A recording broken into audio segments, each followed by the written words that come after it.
Pandora. By Henry James. Pandora. Chapter I. It has long been the custom of the North German Lloyd steamers, which convey passengers from Bremen to New York, to anchor for several hours in the pleasant port of Southampton, where their human cargo receives many additions. An intelligent young German, Count Otto Vogelstein, hardly knew a few years ago whether to condemn this custom or approve it. He leaned over the bulwarks of the Donau as the American passengers crossed the plank. The travelers who embark at Southampton are mainly of that nationality. And curiously, indifferently, vaguely, through the smoke of his cigar, saw them absorbed in the huge capacity of the ship, where he had the agreeable consciousness that his own nest was comfortably made. To watch from such a point of vantage the struggles of those less fortunate than ourselves, of the uninformed, the unprovided, the belated, the bewildered, is an occupation not devoid of sweetness, and there was nothing to mitigate the complacency with which our young friend gave himself up to it. Nothing, that is, save a natural benevolence which had not yet been extinguished by the consciousness of official greatness. For Count Vogelstein was official, as I think you would have seen from the straightness of his back, the luster of his light elegant spectacles, and something discreet and diplomatic in the curve of his mustache, which looked as if it might well contribute to the principal function, as cynics say, of the lips, the active concealment of thought. He had been appointed to the secretaryship of the German legation at Washington and in these first days of the autumn was about to take possession of his post. He was a model character for such a purpose, serious, civil, ceremonious, curious, stiff, stuffed with knowledge and convinced that, as lately rearranged, the German Empire places in the most striking light the highest of all the possibilities of the greatest of all the peoples. He was quite aware, however, of the claims to economic and other consideration of the United States, and that this quarter of the globe offered a vast field for study. The process of inquiry had already begun for him, in spite of his having as yet spoken to none of his fellow passengers, the case being that Vogelstein inquired not only with his tongue, but with his eyes, that is, with his spectacles, with his ears, with his nose, with his palate, with all his senses and organs. He was a highly upright young man, whose only fault was that his sense of comedy, or of the humor of things, had never been specifically disengaged from his several other senses. He vaguely felt that something should be done about this, and in a general manner proposed to do it, for he was on his way to explore a society abounding in comic aspects. This consciousness of a missing measure gave him a certain mistrust of what might be said of him. And if circumspection is the essence of diplomacy, our young aspirant promised well. His mind contained several millions of facts, packed too closely together for the light breeze of the imagination to draw through the mass. He was impatient to report himself to his superior in Washington, and the loss of time in an English port could only incommode him, inasmuch as the study of English institutions was no part of his mission. On the other hand, the day was charming. The blue sea, in Southampton water, pricked all over with light, had no movement but that of its infinite shimmer. Moreover, he was by no means sure that he should be happy in the United States, where doubtless he should find himself soon enough disembarked. He knew that this was not an important, neither in his own country nor in that to which he was in a manner accredited. He was reduced to his mere personality, so that during the hour, to save his importance, he cultivated such ground as lay in sight for a judgment of this delay to which the German steamer was subjected in English waters. Mightn't it be proved, facts, figures and documents, or at least watch in hand, considerably greater than the occasion demanded? Count Vogelstein was still young enough in diplomacy to think it necessary to have opinions. He had a good many indeed which had been formed without difficulty. They had been received ready-made from a line of ancestors who knew what they liked. This was of course, and under pressure, being candid, he would have admitted it. An unscientific way of furnishing one's mind. Our young man was a stiff conservative, a junker of junkers. He thought modern democracy a temporary phase and expected to find many arguments against it in the great republic. In regard to these things, it was a pleasure to him to feel that, with his complete training, he had been taught thoroughly to appreciate the nature of evidence. The ship was heavily laden with German emigrants, whose mission in the United States differed considerably from Count Otto's. They hung over the bulwarks, densely grouped. They leaned forward on their elbows for hours, their shoulders kept on a level with their ears. The men in furred caps, smoking long bowled pipes, the women with babies hidden in remarkably ugly shawls. Some were yellow Germans and some were black, and all looked greasy and matted with the sea damp. They were destined to swell still further the huge current of the Western democracy, and Count Vogelstein doubtless said to himself that they wouldn't improve its quality.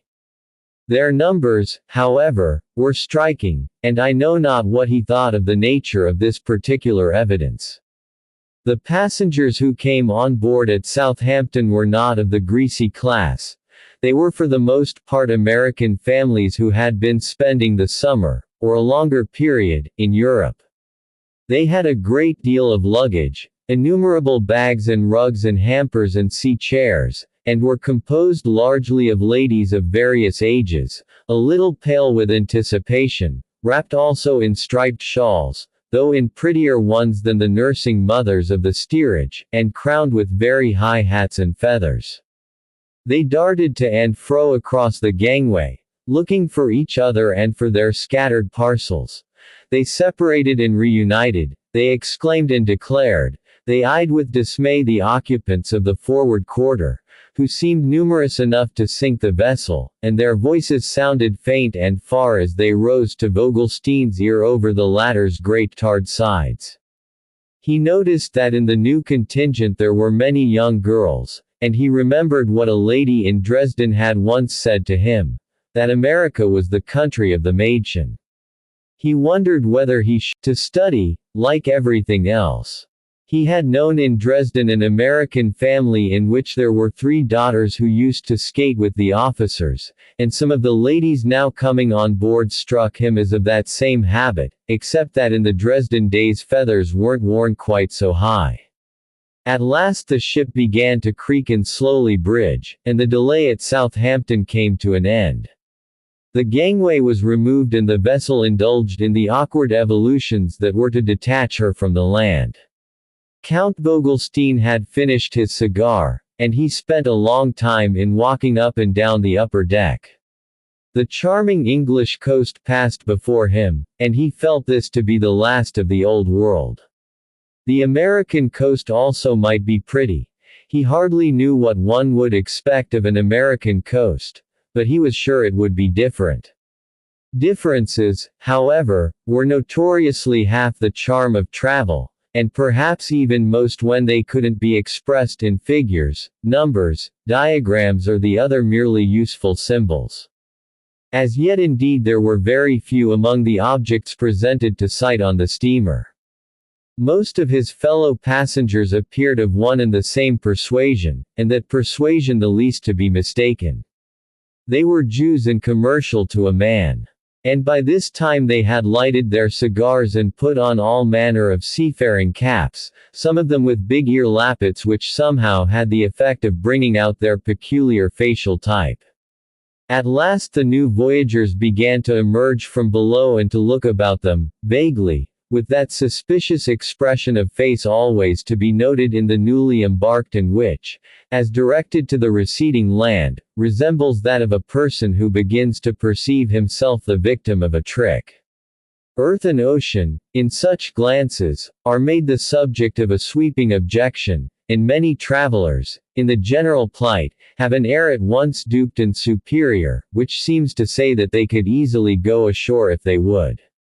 It still wanted 2 hours of dinner, and by the time Vogelstein's long legs had measured 3 or 4 miles on the deck he was ready to settle himself in his sea chair and draw from his pocket a Tauchnitz novel by an American author whose pages, he had been assured, would help to prepare him for some of the oddities. On the back of his chair his name was painted in rather large letters, this being a precaution taken at the recommendation of a friend who had told him that on the American steamers the passengers, especially the ladies, thought nothing of pilfering one's little comforts. His friend had even hinted at the correct reproduction of his coronet. This marked man of the world had added that the Americans are greatly impressed by a coronet. I know not whether it was skepticism or modesty, but Count Vogelstein had omitted every pictured plea for his rank. There were others of which he might have made use. The precious piece of furniture which on the Atlantic voyage is trusted never to flinch among universal concussions was emblazoned simply with his title and name. It happened, however, that the blazonry was huge. The back of the chair was covered with enormous German characters. This time there can be no doubt. It was modesty that caused the Secretary of Legation, in placing himself, to turn this portion of his seat outward, away from the eyes of his companions, to present it to the balustrade of the deck. The ship was passing the Needles, the beautiful uttermost point of the Isle of Wight. Certain tall white cones of rock rose out of the purple sea. They flushed in the afternoon light and their vague rosiness gave them a human expression in face of the cold expanse toward which the prow was turned. They seemed to say farewell, to be the last note of a peopled world. Vogelstein saw them very comfortably from his place and after a while turned his eyes to the other quarter, where the elements of air and water managed to make between them so comparatively poor an opposition. Even his American novelist was more amusing than that, and he prepared to return to this author. In the great curve which it described, however, his glance was arrested by the figure of a young lady who had just ascended to the deck and who paused at the mouth of the companionway. This was not in itself an extraordinary phenomenon, but what attracted Vogelstein's attention was the fact that the young person appeared to have fixed her eyes on him. She was slim, brightly dressed, rather pretty. Vogelstein remembered in a moment that he had noticed her among the people on the wharf at Southampton. She was soon aware he had observed her, whereupon she began to move along the deck with a step that seemed to indicate a purpose of approaching him. Vogelstein had time to wonder whether she could be one of the girls he had known at Dresden, but he presently reflected that they would now be much older than that. It was true they were apt to advance, like this one, straight upon their victim. Yet the present specimen was no longer looking at him, and though she passed near him it was now tolerably clear she had come above but to take a general survey. She was a quick, handsome, competent girl, and she simply wanted to see what one could think of the ship, of the weather, of the appearance of England, from such a position as that, possibly even of one's fellow passengers. She satisfied herself promptly on these points, and then she looked about, while she walked, as if in keen search of a missing object, so that Vogelstein finally arrived at a conviction of her real motive. She passed near him again and this time almost stopped, her eyes bent upon him attentively. He thought her conduct remarkable even after he had gathered that it was not at his face, with its yellow mustache, she was looking, but at the chair on which he was seated. Then those words of his friend came back to him. The speech about the tendency of the people, especially of the ladies, on the American steamers to take to themselves one's little belongings. Especially the ladies, he might well say.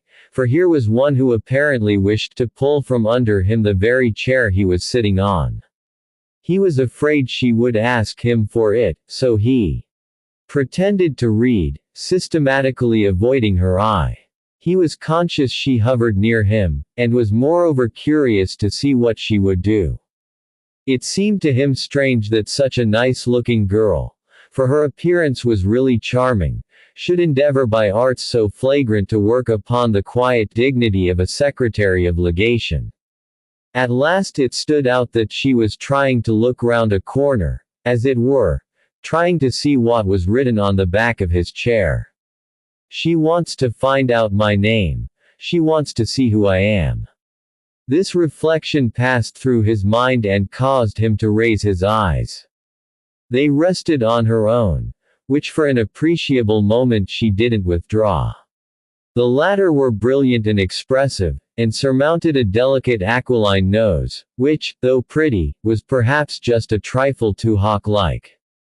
It was the oddest coincidence in the world. The story Vogelstein had taken up treated of a flighty forward little American girl who plants herself in front of a young man in the garden of an hotel. Wasn't the conduct of this young lady a testimony to the truthfulness of the tale, and wasn't Vogelstein himself in the position of the young man in the garden? That young man, though with more, in such connections in general, to go upon, ended by addressing himself to his aggressor, as she might be called, and after a very short hesitation Vogelstein followed his example. "If she wants to know who I am, she's welcome," he said to himself, and he got out of the chair, seized it by the back and, turning it round, exhibited the superscription to the girl. She colored slightly, but smiled and read his name, while Vogelstein raised his hat. "I'm much obliged to you." "That's all right," she remarked as if the discovery had made her very happy. It affected him indeed as all right that he should be Count Otto Vogelstein. This appeared even rather a flippant mode of disposing of the fact. By way of rejoinder he asked her if she desired of him the surrender of his seat. "I'm much obliged to you." "Of course not. I thought you had one of our chairs, and I didn't like to ask you. It looks exactly like one of ours. Not so much now as when you sit in it.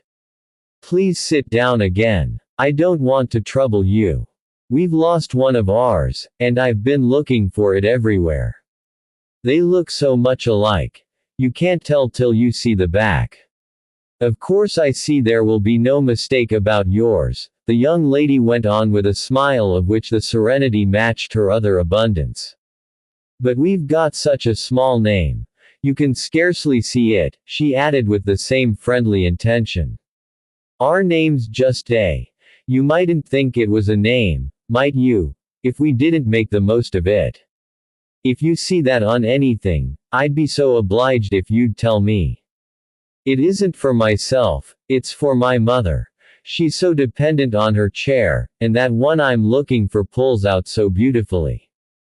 Now that you sit down again and hide the lower part it does. You must excuse me. I wouldn't disturb you." This was a long and even confidential speech for a young woman, presumably unmarried, to make to a perfect stranger, but Miss Day acquitted herself of it with perfect simplicity and self-possession. She held up her head and stepped away, and Vogelstein could see that the foot she pressed upon the clean smooth deck was slender and shapely. He watched her disappear through the trap by which she had ascended, and he felt more than ever like the young man in his American tale. The girl in the present case was older and not so pretty, as he could easily judge, for the image of her smiling eyes and speaking lips still hovered before him. He went back to his book with the feeling that it would give him some information about her. This was rather illogical, but it indicated a certain amount of curiosity on the part of Count Vogelstein. The girl in the book had a mother, it appeared, and so had this young lady. The former had also a brother, and he now remembered that he had noticed a young man on the wharf. A young man in a high hat and a white overcoat, who seemed united to Miss Day by this natural tie. And there was someone else too, as he gradually recollected, an older man, also in a high hat, but in a black overcoat, in black altogether, who completed the group and who was presumably the head of the family. These reflections would indicate that Count Vogelstein read his volume of Tauchnitz rather interruptedly. Moreover, they represented but the loosest economy of consciousness, for wasn't he to be afloat in an oblong box for 10 days with such people, and could it be doubted he should see at least enough of them? It may as well be written without delay that he saw a great deal of them. I have sketched in some detail the conditions in which he made the acquaintance of Miss Day, because the event had a certain importance for this fair square Teuton, but I must pass briefly over the incidents that immediately followed it. He wondered what it was open to him, after such an introduction, to do in relation to her, and he determined he would push through his American tale and discover what the hero did. But he satisfied himself in a very short time that Miss Day had nothing in common with the heroine of that work save certain signs of habitat and climate, and save, further, the fact that the male sex wasn't terrible to her. The local stamp sharply, as he gathered, impressed upon her he estimated indeed rather in a borrowed than in a natural light, for if she was native to a small town in the interior of the American continent, one of their fellow passengers, a lady from New York with whom he had a good deal of conversation, pronounced her atrociously provincial. How the lady arrived at this certitude didn't appear, for Vogelstein observed that she held no communication with the girl. It was true she gave it the support of her only to the criticized half of the nation. Mrs. Dangerfield was a handsome, confidential, insinuating woman, with whom Vogelstein felt his talk take a very wide range indeed. She convinced him rather effectually that even in a great democracy there are human differences, and that American life was full of social distinctions, of delicate shades, which foreigners often lack the intelligence to perceive. Did he suppose every one knew every one else in the biggest country in the world, and that one wasn't as free to choose one's company there as in the most monarchical and most exclusive societies? She laughed such delusions to scorn as Vogelstein tucked her beautiful furred coverlet. They reclined together a great deal in their elongated chairs, well over her feet. How free an American lady was to choose her company she abundantly proved by not knowing any one on the steamer but Count Otto. He could see for himself that Mr. and Mrs. Day had not at all her grand air. They were fat, plain, serious people who sat side by side on the deck for hours and looked straight before them. Mrs. Day had a white face, large cheeks and small eyes. Her forehead was surrounded with a multitude of little tight black curls. Her lips moved as if she had always a lozenge in her mouth. She wore entwined about her head an article which Mrs. Dangerfield spoke of as a nubie, a knitted pink scarf concealing her hair, encircling her neck and having among its convolutions a hole for her perfectly expressionless face. Her hands were folded on her stomach, and in her still, swathed figure her little bead-like eyes, which occasionally changed their direction, alone represented life.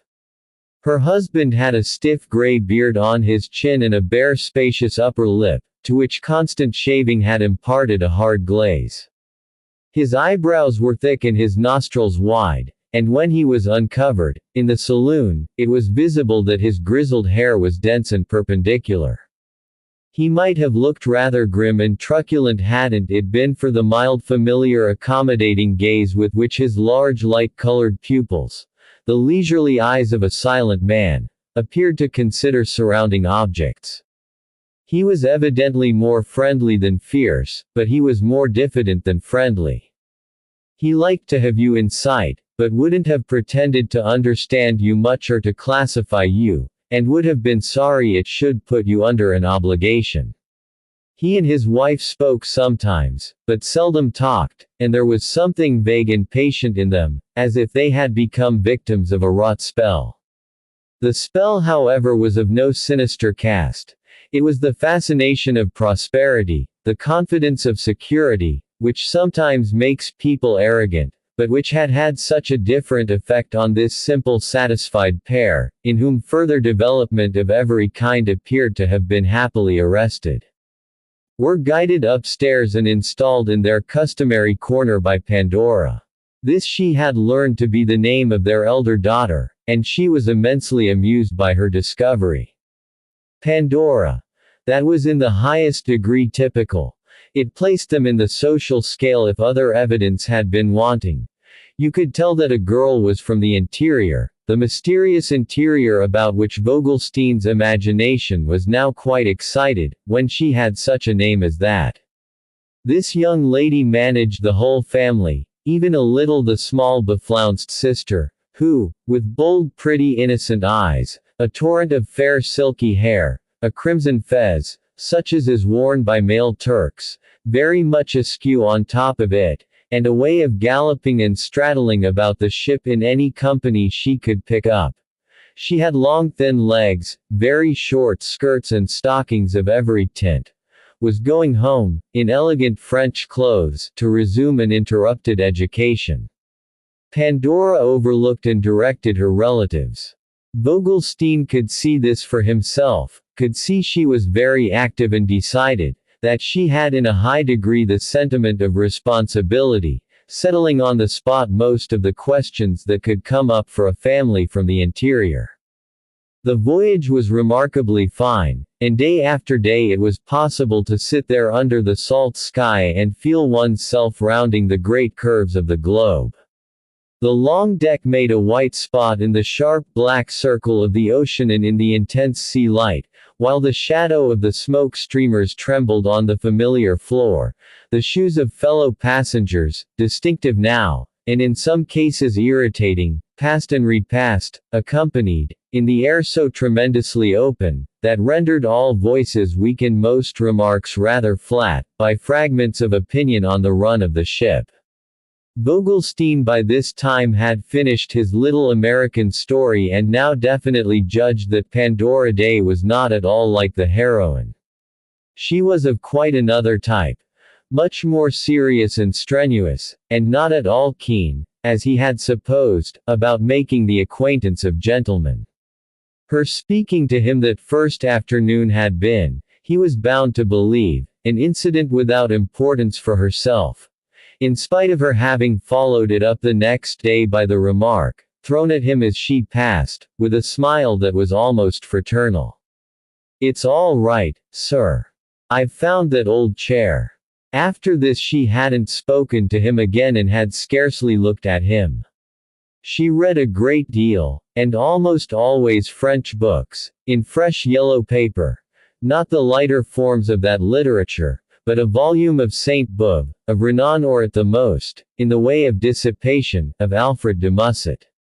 She took frequent exercise and almost always walked alone, apparently not having made many friends on the ship and being without the resource. Sharp little face, which was not disagreeable.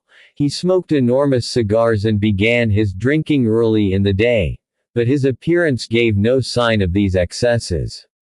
As regards euchre and poker and the other distractions of the place he was guilty of none. He evidently understood such games in perfection, for he used to watch the players, and even at moments impartially advised them, but Vogelstein never saw the cards in his hand. He was referred to as regards disputed points, and his opinion carried the day. He took little part in the conversation, usually much relaxed, that prevailed in the smoking room, but from time to time he made, in his soft flat youthful voice, a remark which every one paused to listen to and which was greeted with roars of laughter. Vogelstein, well as he knew English, could rarely catch the joke, but he could see at least that these must be choice specimens of that American humor admired and practiced by a whole continent and yet to be rendered accessible to a trained diplomatist, clearly, but by some special and incalculable revelation. The young man, in his way, was very remarkable, for, as Vogelstein heard someone say once after the laughter had subsided, he was only 19. If his sister didn't resemble the dreadful little girl in the tale already mentioned, there was for Vogelstein at least an analogy between young Mr. Day and a certain small brother, a candy-loving Madison, Hamilton or Jefferson, who was, in the Tauchnitz volume, attributed to that unfortunate maid. This was what the little Madison would have grown up to at 19, and the improvement was greater than might have been expected. The days were long, but the voyage was short, and it had almost come to an end before Count Otto yielded to an attraction peculiar in its nature and finally irresistible, and, in spite of Mrs. Dangerfield's emphatic warning, sought occasion for a little continuous talk with Miss Pandora. To mention that this impulse took effect without mentioning sundry other of his current impressions with which it had nothing to do is perhaps to violate proportion and give a false idea, but to pass it by would be still more unjust. The Germans, as we know, are a transcendental people, and there was at last an irresistible appeal for Vogelstein in this quick, bright, silent girl who could smile and turn vocal in an instant, who imparted a rare originality to the filial character, and whose profile was delicate as she bent it over a volume which she cut as she read, or presented it in musing attitudes, at the side of the ship, to the horizon they had left behind. But he felt it to be a pity, as regards a possible acquaintance with her, that her parents should be heavy little burghers, that her brother should not correspond to his conception of a young man of the upper class, and that her sister should be a Daisy Miller and Herb. Repeatedly admonished by Mrs. Dangerfield, the young diplomatist was doubly careful as to the relations he might form at the beginning of his sojourn in the United States. That time for prudence. One was ignorant of proportions and values, one was exposed to mistakes and thankful for attention, and one might give one's self away to people who would afterwards be as a millstone round one's neck. Mrs. Dangerfield struck and sustained that note, which resounded in the young man's imagination. She assured him that if he didn't look out he would be committing himself to some American girl with an impossible family. In America, when one committed one's self, there was nothing to do but march to the altar, and what should he say for instance to finding himself a near relation of Mr. and Mrs. P. W. Day, since such were the initials inscribed on the back of the two chairs of that couple. Count Otto felt the peril, for he could immediately think of a dozen men he knew who had married American girls. There appeared now to be a constant danger of marrying the American girl. It was something one had to reckon with, like the railway, the telegraph, the discovery of dynamite, the chassepot rifle, the socialistic spirit. It was one of the complications of modern life.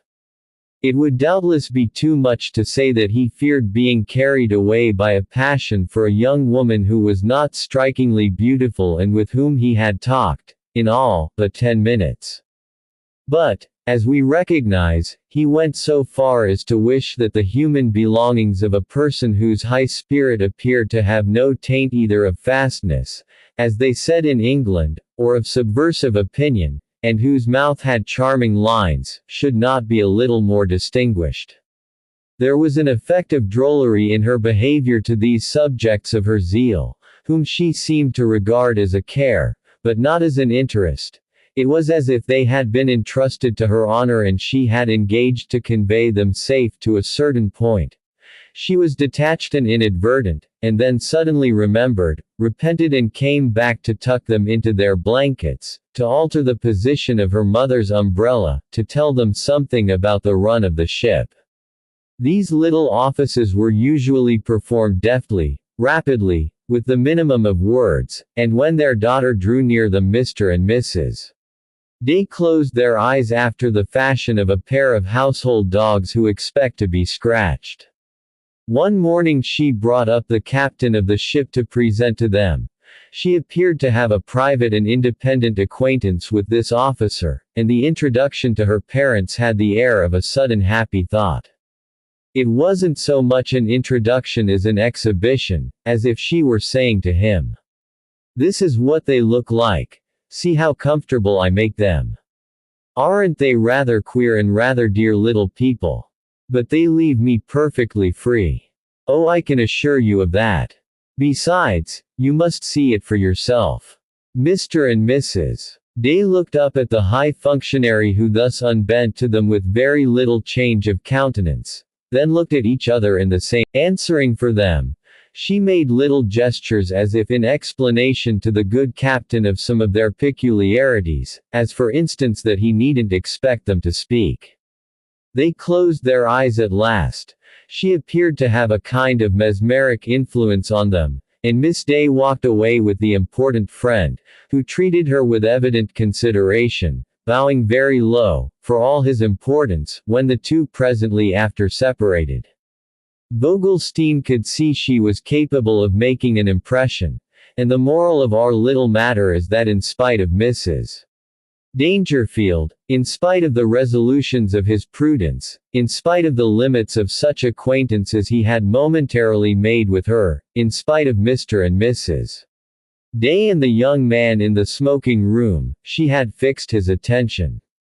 It was in the course of the evening after the scene with the captain that he joined her, awkwardly, abruptly, irresistibly, on the deck, where she was pacing to and fro alone, the hour being auspiciously mild and the stars remarkably fine. There were scattered talkers and smokers and couples, unrecognizable, that moved quickly through the gloom. The vessel dipped with long regular pulsations, vague and spectral under the low stars, its swaying pinnacles spotted here and there with lights. It seemed to rush through the darkness faster than by day. Count Otto had come up to walk, and as the girl brushed past him he distinguished Pandora's face. With Mrs. Dangerfield he always spoke of her as Pandora, under the veil worn to protect it from the sea damp. He stopped, turned, hurried after her, threw away his cigar, then asked her if she would do him the honor to accept his arm. She declined his arm but accepted his company, and he allowed her to enjoy it for an hour. They had a great deal of talk, and he was to remember afterwards some of the things she had said. There was now a certainty of the ship's getting into dock the next morning but one, and this prospect afforded an obvious topic. Some of Miss Day's expressions struck him as singular, but of course, as he was aware, his knowledge of English was not nice enough to give him a perfect measure. "I'm not in a hurry to arrive. I'm very happy here," she said. "I'm afraid I shall have such a time putting my people through. Putting them through. Through the custom house. We've made so many purchases. Well, I've written to a friend to come down, and perhaps he can help us. He's very well acquainted with the head. Once I'm chalked I don't care. I feel like a kind of blackboard by this time anyway. We found them awful in gentleman who's coming down." He asked her about her travels, her impressions, whether she had been long in Europe and what she liked best, and she put it to him that they had gone abroad, she and her family, for a little fresh experience. Though he found her very intelligent he suspected she gave this as a reason because he was a German and she had heard the Germans were rich in culture. He wondered what form of culture Mr. and Mrs. Day had brought back from Italy, Greece and Palestine. They had traveled for 2 years and been everywhere, especially when their daughter said, "I wanted father and mother to see the best things. I kept them 3 hours on the Acropolis. I guess they won't forget that." Perhaps it was of Phidias and Pericles they were thinking, Vogelstein reflected, as they sat ruminating in their rugs. Pandora remarked also that she wanted to show her little sister everything while she was comparatively unformed. Comparatively. He mutely gasped. Remarkable sights made so much more impression when the mind was fresh. She had read something of that sort somewhere in Goethe. She had wanted to come herself when she was her sister's age, but her father was in business then and they couldn't leave Utica. The young man thought of the little sister frisking over the Parthenon and the Mount of Olives and sharing for 2 years, the years of the school-room, this extraordinary pilgrimage of her parents. He wondered whether Goethe's dictum had been justified in this case. He asked Pandora if Utica were the seat of her family, if it were an important or typical place, if it would be an interesting city for him, as a stranger, to see. His companion replied frankly that this was a big question, but added that all the same she would ask him to come and visit us at our home if it weren't that they should probably soon leave it. Ah, you're going to live elsewhere? Vogelstein asked, as if that fact too would be typical. Well, I'm working for New York. I flatter myself I've loosened them while we've been away, the girl went on. They won't find in Utica the same charm. That was my idea. I want a big place, and of course Utica. She broke off as before a complex statement. I suppose Utica is inferior. Vogelstein seemed to see his way to suggest. Well no, I guess I can't have you call Utica inferior. It isn't supreme. That's what's the matter with it, and I hate anything middling, said Pandora Day. She gave a light dry laugh, tossing back her head a little as she made this declaration. And looking at her askance in the dusk, as she trod the deck that vaguely swayed, he can't make it out at all. It's so contradictory. She strikes me as having much cultivation and much spirit. Her appearance, too, is very neat. Yet her parents are complete little burghers. That's easily seen. Oh, social position, and Mrs. Dangerfield nodded 2 or 3 times portentously. What big expressions you use. Do you think everybody in the world has a social position? That's reserved for an infinitely small majority of mankind. You can't have a social position at Utica any more than you can have an opera box. Pandora hasn't got one. Where, if you please, should she have got it? Poor girl, it isn't fair of you to make her the subject of such questions as that. Well, said Vogelstein, if she's of the lower class it seems to me very. And he paused a moment, as he often paused in speaking English, looking for his word. Very what, dear Count? Very significant, very representative. Oh dear, she isn't of the lower class, Mrs. Dangerfield returned with an irritated sense of wasted wisdom. She liked to explain her country, but that somehow always required 2 persons. What is she then? Well, I'm bound to admit that since I was at home last she's a novelty. A girl like that with such people. It is a new type. I like novelties. And Count Otto smiled with an air of considerable resolution. He couldn't however be satisfied with a demonstration that only begged the question. And when they disembarked in New York he felt, even amid the confusion of the wharf and the heaps of dissembled baggage, a certain acuteness of regret at the idea that Pandora and her family were about to vanish into the unknown. He had a consolation however. It was apparent that for some reason or other, illness or absence from town, the gentleman to whom she had written had not, as she said, come down. Vogelstein was glad. He couldn't have told you why. That this sympathetic person had failed her. Even though without him Pandora had to engage single-handed with the United States Custom House. Our young man's first impression of the Western world was received on the landing place of the German steamers at Jersey City. A huge wooden shed covered a press of hackney coachmen, who brandished their whips and awaited their victims, while their voices rose, incessant, with a sharp strange sound, a challenge at once fierce and familiar. The whole place, behind the fence, appeared to bristle and resound. Out there was America, Count Otto said to himself, and he looked toward it with a sense that he should have to muster resolution. On the wharf people were rushing about amid their trunks, pulling their things together, trying to unite their scattered parcels.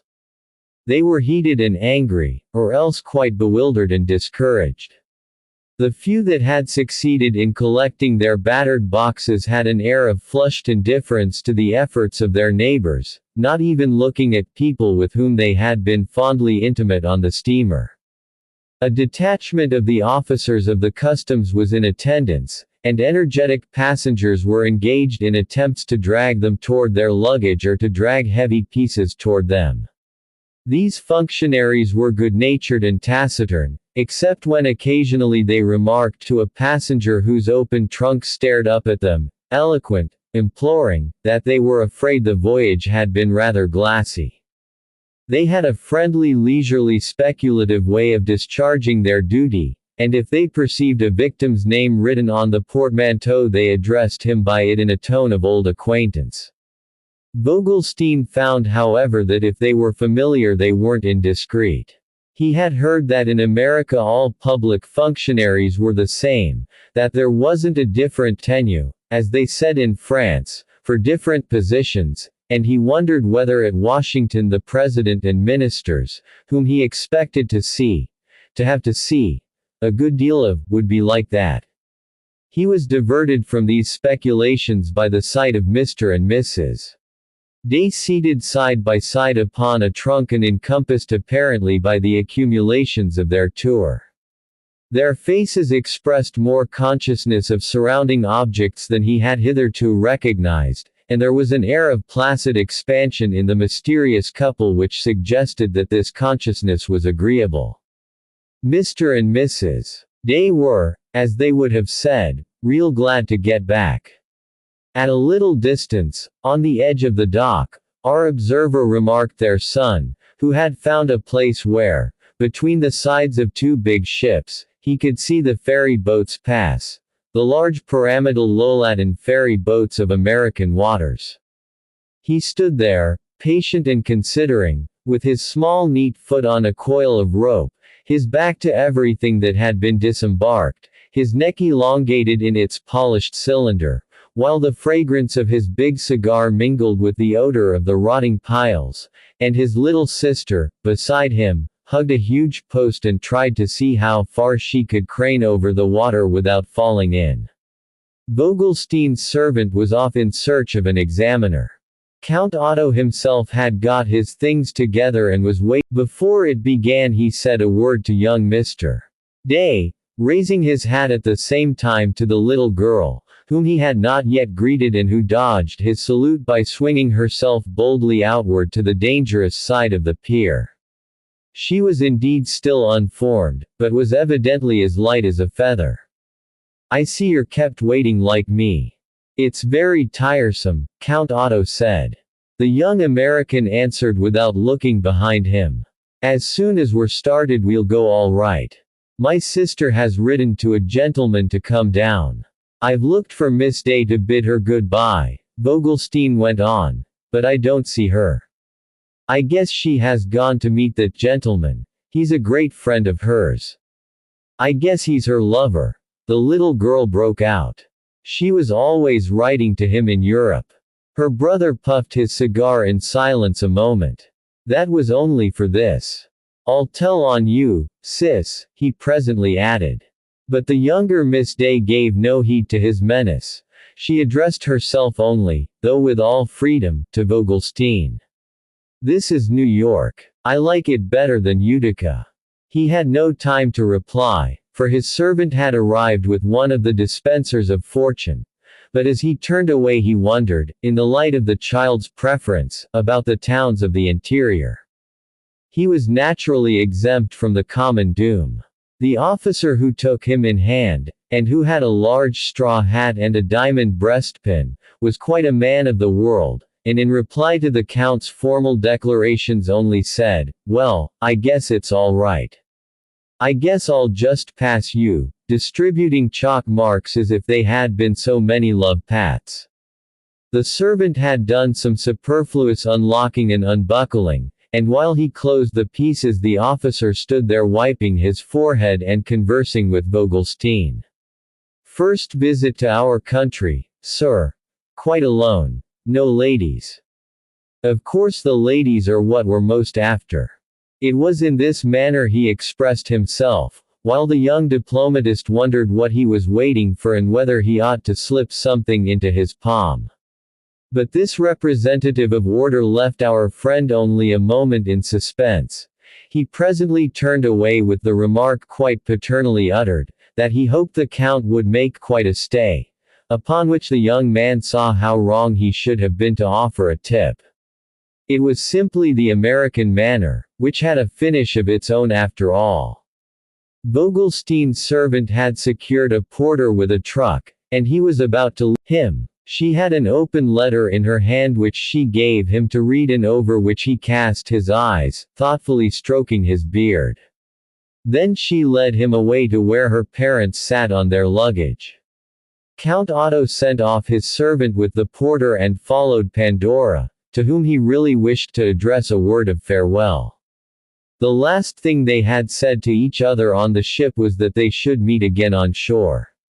It seemed improbable, however, that the meeting would occur anywhere but just here on the dock. And as much as Pandora was decidedly not in society, where Vogelstein would be of course, and as, if Utica, he had her sharp little sister's word for it, was worse than what was about him there, he'd be hanged if he'd go to Utica. He overtook Pandora quickly. She was in the act of introducing the representative of order to her parents, quite in the same manner in which she had introduced the captain of the ship. Mr. and Mrs. Day got up and shook hands with him, and they evidently all prepared to have a little talk. "I should like to introduce you to my brother and sister," he heard the girl say, and he saw her look about for these appendages.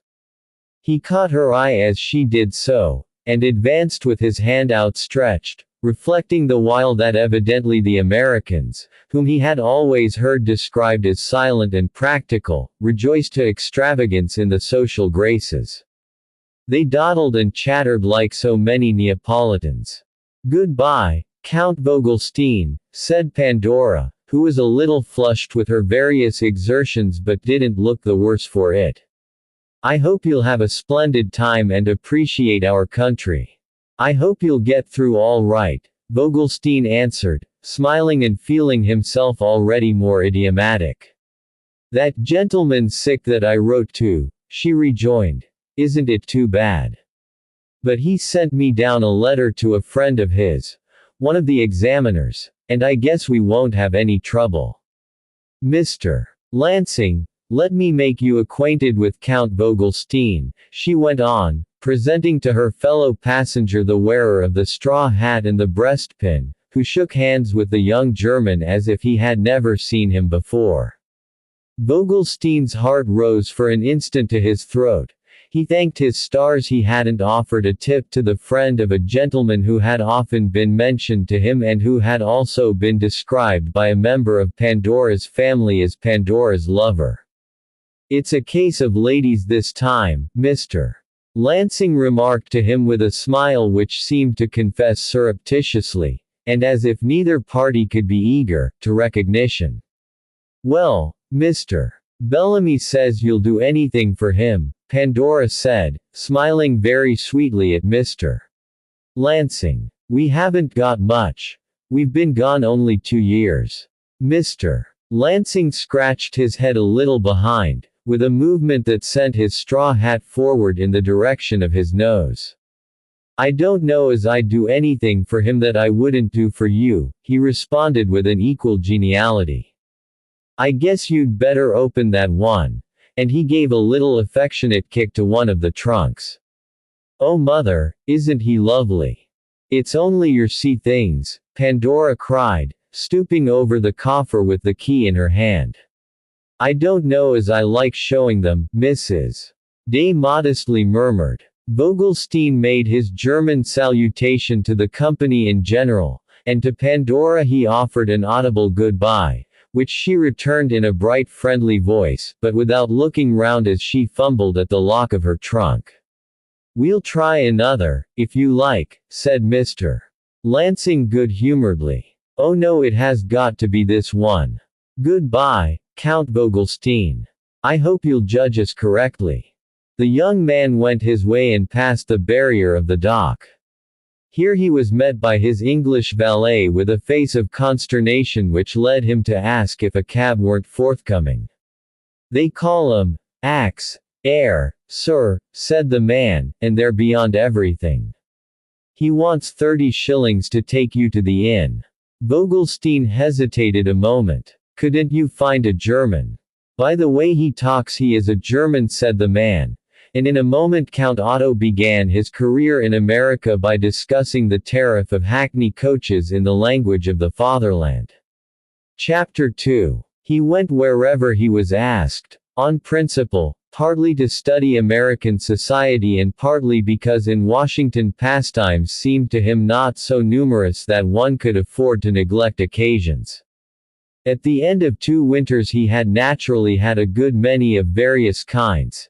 His study of American society had yielded considerable fruit. When, however, in April, during the second year of his residence, he presented himself at a large Mrs. Bonnycastle, and of which it was believed that it would be the last serious affair of the season, his being there and still more his looking very fresh and talkative was not the consequence of a rule of conduct. He went to Mrs. Bonnycastle simply because he liked the lady, whose receptions were the pleasantest in Washington, and because if he didn't go there he didn't know what he should do, that absence of alternatives having become familiar to him by the waters of the Potomac. There were a great many things he did because if he didn't do them he didn't know what he should do. It must be added that in this case even if there had been an alternative he would still have decided to go to Mrs. Bonnycastle's. If her house wasn't the pleasantest there it was at least difficult to say which was pleasanter, and the complaints sometimes made of it that it was too limited, that it left out, on the whole, more people than it took in, applied with much less force when it was thrown open for a general party. Toward the end of the social year, in those soft-scented days of the Washington spring when the air began to show a southern glow and the squares and circles to which the wide empty avenues converged according to a plan so ingenious, yet so bewildering to flush with pink blossom and to make one wish to sit on benches, under this magic of expansion and condonation Mrs. Bonnycastle, who during the winter had been a good deal on the defensive, relaxed her vigilance a little, became whimsically willful, vernally reckless, as it were, and ceased to calculate the consequences of inhospitality which a reference to the back files or even to the morning's issue of the newspapers might easily prove a mistake. But Washington life, to Count Otto's apprehension, was paved with mistakes. He felt himself in a society founded on fundamental fallacies and triumphant blunders. Little addicted as he was to the sportive view of existence, he had said to himself at an early stage of his sojourn that the only way to enjoy the great republic would be to burn one's standards and warm one's self at the blaze. Such were the reflections of a theoretic Teuton who now walked for the most part amid the ashes of his prejudices. Mrs. Bonnycastle had endeavored more than once to explain to him the principles on which she received certain people and ignored certain others, but it was with difficulty that he entered into her discriminations. American promiscuity, goodness knew, had been strange to him, but it was nothing to the queerness of American criticism. This lady would discourse to him a pert view on differences where he only saw resemblances, and both the merits and the defects of a good many members of Washington society, as this society was interpreted to him by Mrs. Bonnycastle, he was often at a loss to understand. Fortunately she had a fund of good humor which, as I have intimated, was apt to come uppermost with the April blossoms and which made the people she didn't invite to her house almost as amusing to her as those she did. Her husband was not in politics, though politics were much in him, but the couple had taken upon themselves the responsibilities of an active patriotism. They thought it right to live in America, differing therein from many of their acquaintances who only, with some grimness, thought it inevitable. They had that burdensome heritage of foreign reminiscence with which so many Americans were saddled, but they carried it more easily than most of their country people, and one knew they had lived in Europe only by their present exultation, never in the least by their regrets. Their regrets, that is, were only for their ever having lived there, as Mrs. Bonnycastle once told the wife of a foreign minister.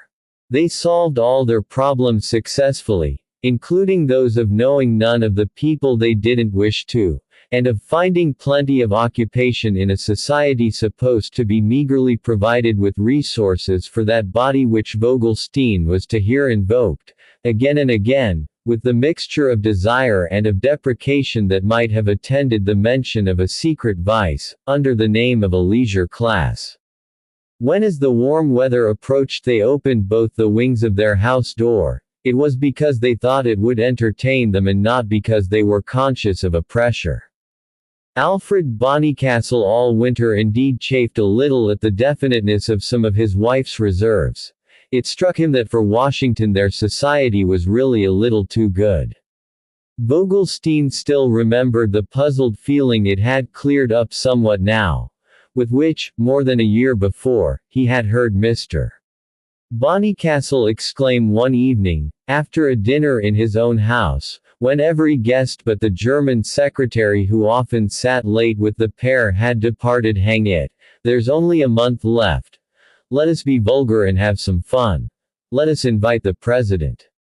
This was Mrs. Bonnycastle's carnival, and on the occasion to which I began my chapter by referring, the president had not only been invited but had signified his intention of being present. I hasten to add that this was not the same august ruler to whom Alfred Bonnycastle's irreverent allusion had been made. The White House had received a new tenant. The old one was then just leaving it, and Count Otto had had the advantage, during the first 18 months of his stay in America, of seeing an electoral campaign, a presidential inauguration and a distribution of spoils. He had been bewildered during those first weeks by finding that at the national capital, in the houses he supposed to be the best, the head of the state was not a coveted guest, for this could be the only explanation of Mr. Bonnycastle's whimsical suggestion of their inviting him, as it were, in carnival. His successor went out a good deal for a president. The legislative session was over, but this made little difference in the aspect of Mrs. Bonnycastle's rooms, which even at the height of the congressional season could scarce be indulgence, as if they would be disappointing if they weren't rather odd and yet might be dangerous if not carefully watched. Our young man had come to entertain a kindness for these conscript fathers of invisible families, who had something of the toga in the voluminous folds of their conversation, but were otherwise rather bare and bald, with stony wrinkles in their faces, like busts and statues of ancient lawgivers. There seemed to him something chill and exposed in their being at once so exalted and so naked.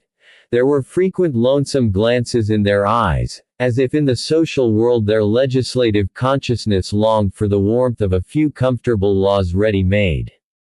Members of the House were very rare, and when Washington was new to the inquiring secretary he used sometimes to mistake them, in the halls and on the staircases where he met them, for the functionaries engaged, under stress, to usher in guests and wait at supper.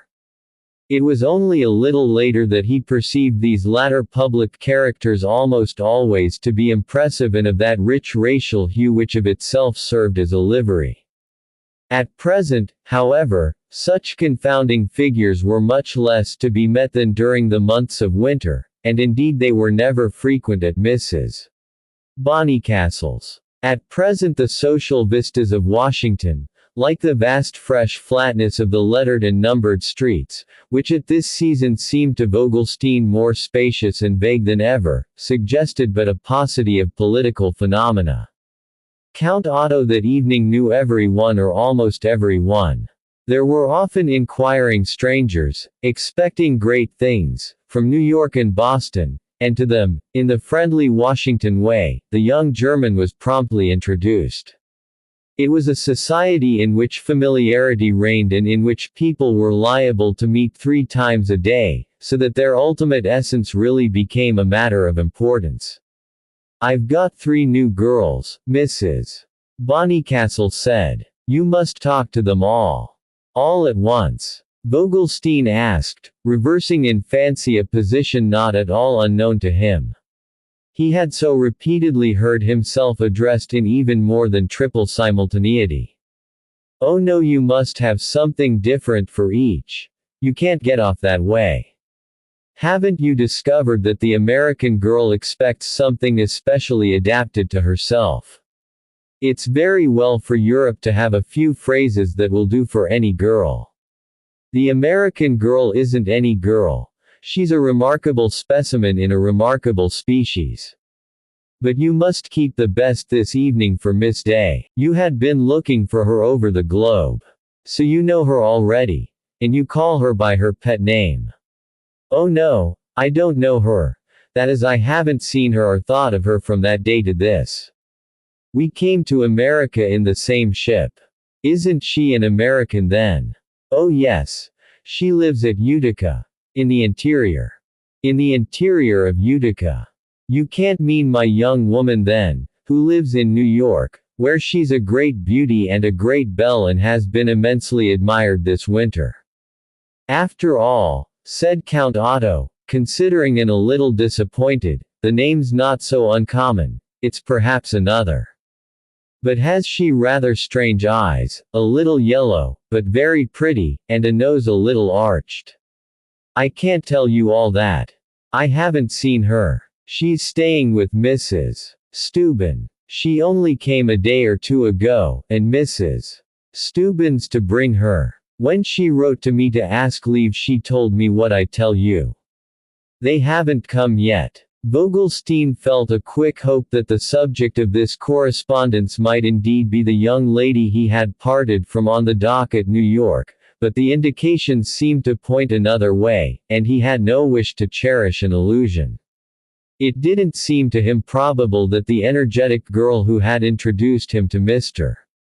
Lansing would have the entree of the best house in Washington. Besides, Mrs.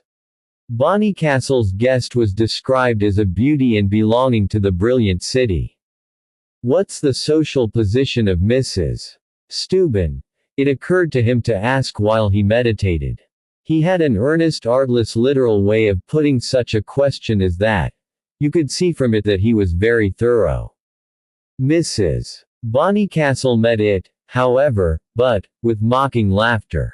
I'm sure I don't know. What's your own? And she left him to turn to her other guests, to several of whom she repeated his question. Could they tell her what was the social position of Mrs. Steuben? There was Count Vogelstein who wanted to know. He instantly became aware, of course, that he oughtn't so to have expressed himself. Wasn't the lady's place in the scale sufficiently indicated by Mrs. Bonnycastle's acquaintance with her? Still, there were fine degrees, and he felt a little unduly snubbed. It was perfect, heroine of the Donau, but at the touch of the idea that he might see her and hear her again at any moment, she became as vivid in his mind as if they had parted the day before. He remembered the exact shade of the eyes he had described to Mrs. Bonnycastle as yellow, the tone of her voice when at the last she expressed the hope he might judge America correctly. Had he judged America correctly? If he were to meet her again, she doubtless would try to ascertain. It would be going much too far to say that the idea of such an ordeal was terrible to Count Otto, but it may at least be said that the thought of meeting Pandora Day made him nervous. The fact is certainly singular, but I shall not take on myself to explain it. There are some things that even the most philosophic historian isn't bound to account for. He wandered into another room, and there, at the end of 5 minutes, he was introduced by Mrs. Bonnycastle to one of the young ladies of whom she had spoken. This was a very intelligent girl who came from Boston and showed much acquaintance with Spielhagen's novels. Do you like them? Vogelstein asked rather vaguely, not taking much interest in the matter, as he read works of fiction only in case of a sea voyage. The young lady from Boston looked pensive and concentrated. Then she answered that she liked some of them very much, but that there were others she didn't like, and she enumerated the works that came under each of these heads. Spielhagen is a voluminous writer, and such a catalogue took some time, At the end of it, moreover, Vogelstein's question was not answered, for he couldn't have told us whether she liked Spielhagen or not. On the next topic, however, there was no doubt about her feelings. They talked about Washington as people talk only in the place itself, revolving about the subject in widening and narrowing circles, perching successively on its many branches, considering it from every point of view.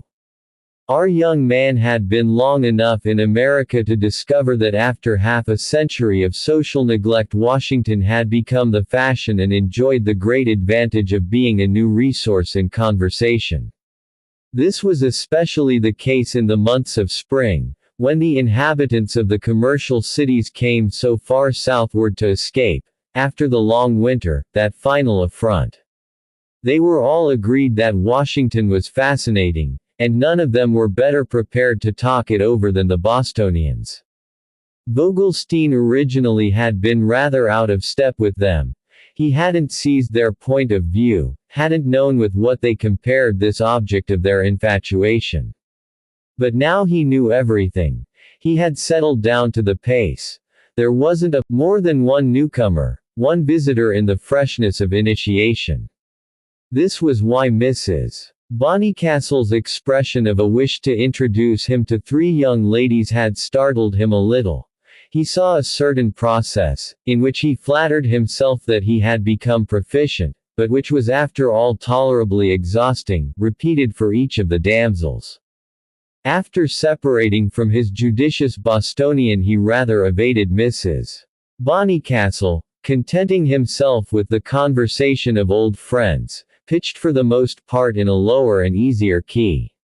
At last he heard it mentioned that the president had arrived, had been some half-hour in the house, and he went in search of the illustrious guest, whose whereabouts at Washington parties was never indicated by a cluster of courtiers. He made it a point, whenever he found himself in company with the president, to pay him his respects, and he had not been discouraged by the fact that there was no association of ideas in the eye of the great man as he put out his hand presidentially and said, "Happy to meet you, sir." Count Otto felt himself taken for a mere loyal subject, possibly for an office seeker. And he used to reflect at such moments that the monarchical form had its merits. It provided a line of heredity for the faculty of quick recognition. He had now some difficulty in finding the chief magistrate, and ended by learning that he was in the tea-room, a small apartment devoted to light refection near the entrance of the house. Here our young man presently perceived him seated on a sofa and in conversation with a lady. There were a number of people about the table, eating, drinking, talking, and the couple on the sofa, which was not near it but against the wall, in a shallow recess, looked a little withdrawn, as if they had sought seclusion and were disposed to profit by the diverted attention of the others. The president leaned back. His gloved hands, resting on either knee, made large white spots. He looked eminent, but he looked relaxed, and the lady beside him ministered freely and without scruple, it was clear, to this effect of his comfortably unbending. Vogelstein caught her voice as he approached. He heard her say, "Well now, remember. I consider it a promise." She was beautifully dressed, in rose color. Her hands were clasped in her lap and her eyes attached to the presidential profile. "Well, madam, in that case it's about the 50th promise I've given today." It was just as he heard these words, uttered by her companion in reply, that Count Otto checked himself, turned away and pretended to be looking for a cup of tea. It wasn't usual to disturb the president, even simply to shake hands, when he was sitting on a sofa with a lady, and the young secretary felt it in this case less possible than ever to break the rule, for the lady on the sofa was none other than Pandora Day.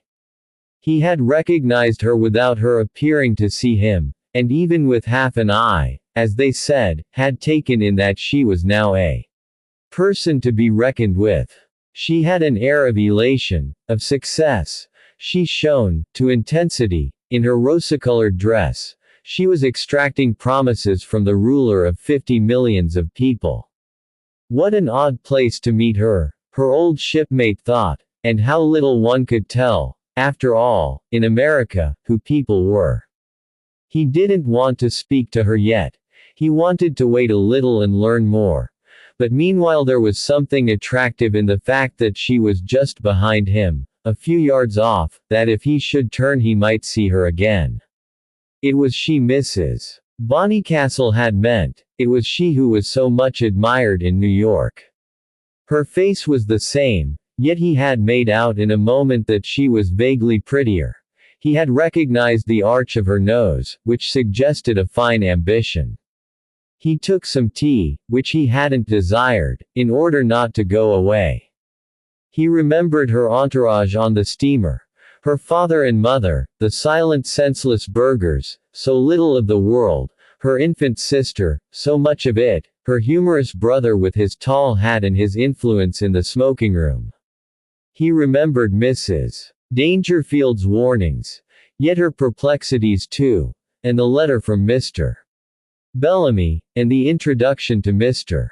Lansing, and the way Pandora had stooped down on the dirty dock, laughing and talking, mistress of the situation, to open her trunk for the customs. He was pretty sure she had paid no duties that day. This would naturally have been the purpose of Mr. Bellamy's letter. Was she still in correspondence with that gentleman, and had he got over the sickness interfering with their reunion? These images and these questions coursed through Count Otto's mind, and he saw it must be quite in Pandora's line to be mistress of the situation, for there was evidently nothing on the present occasion that could call itself her master. He drank his tea and as he put down his cup heard the president, behind him, say, "Well, I guess my wife will wonder why I don't come home. Why didn't you bring her with you?" Pandora benevolently asked. "Well, she doesn't go out much. Then she has got her sister staying with her.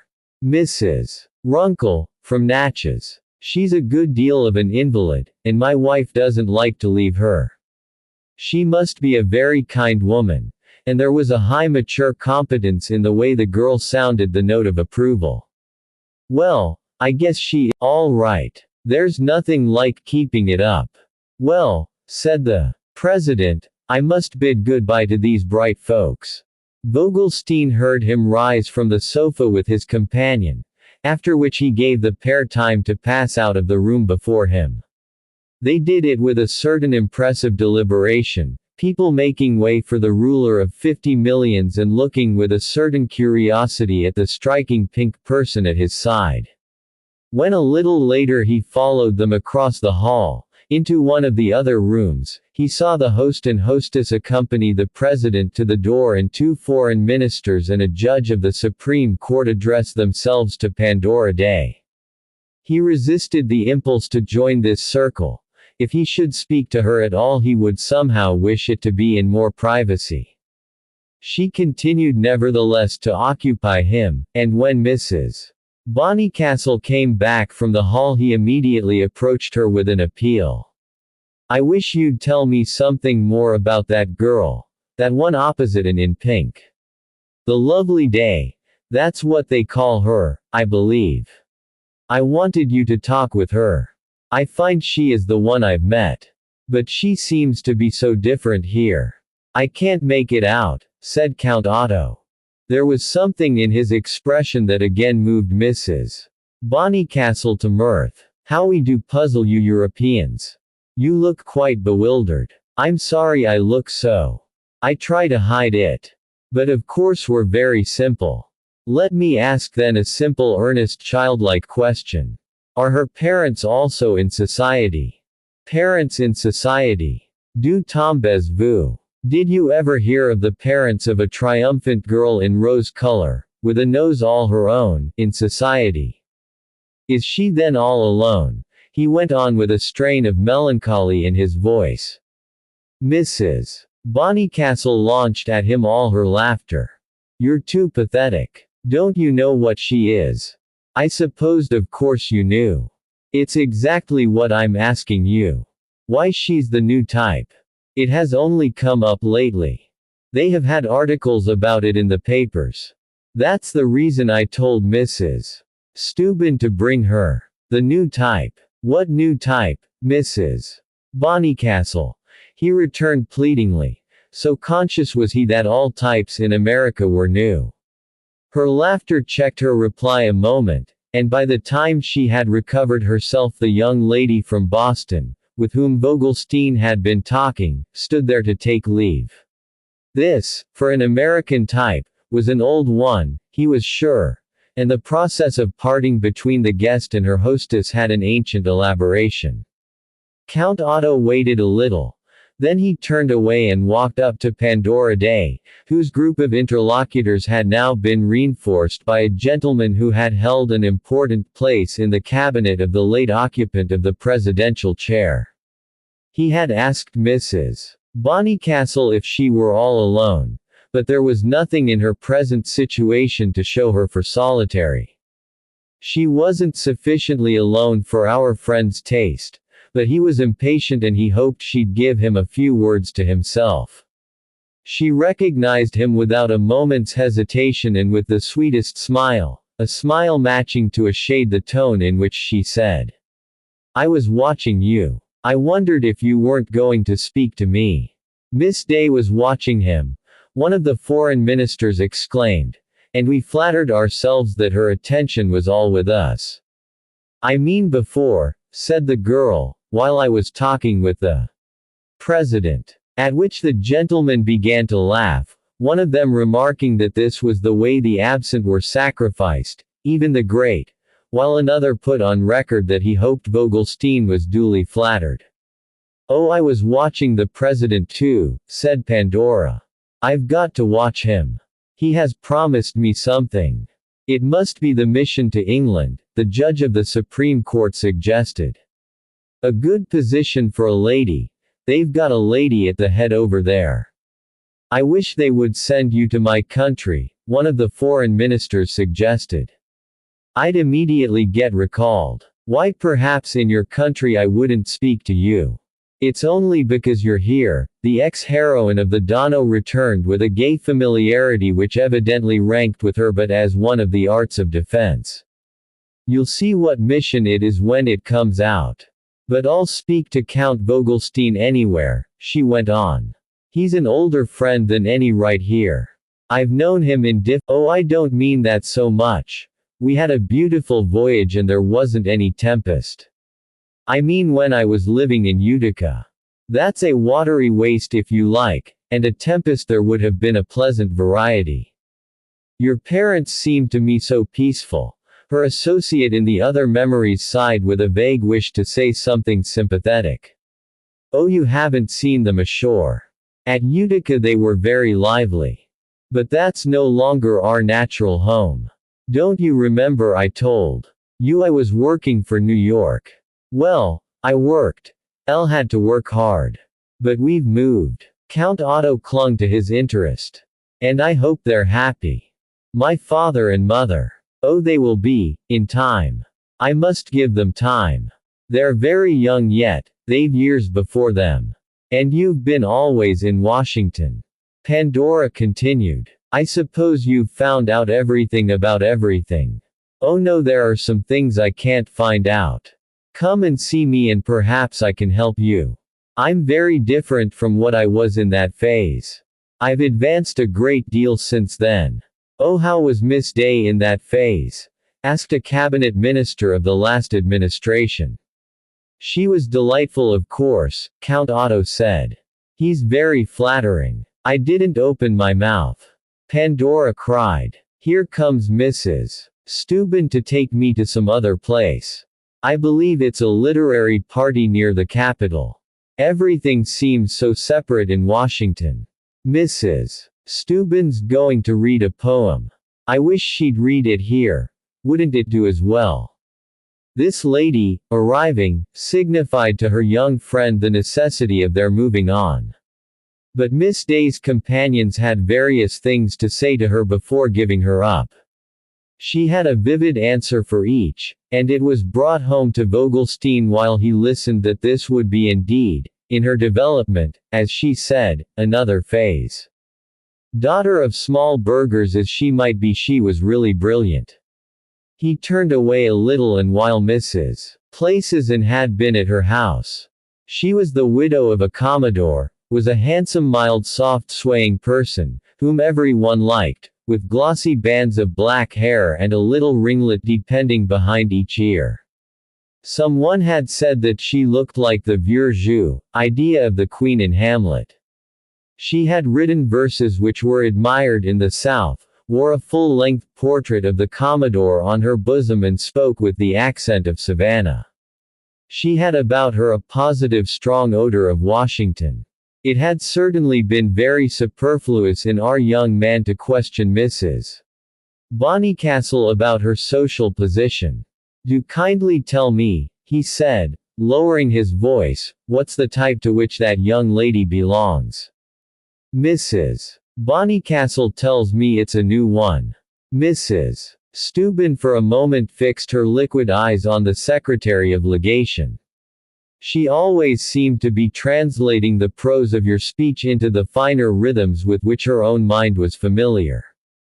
Do you think anything's really new?" She then began to flute.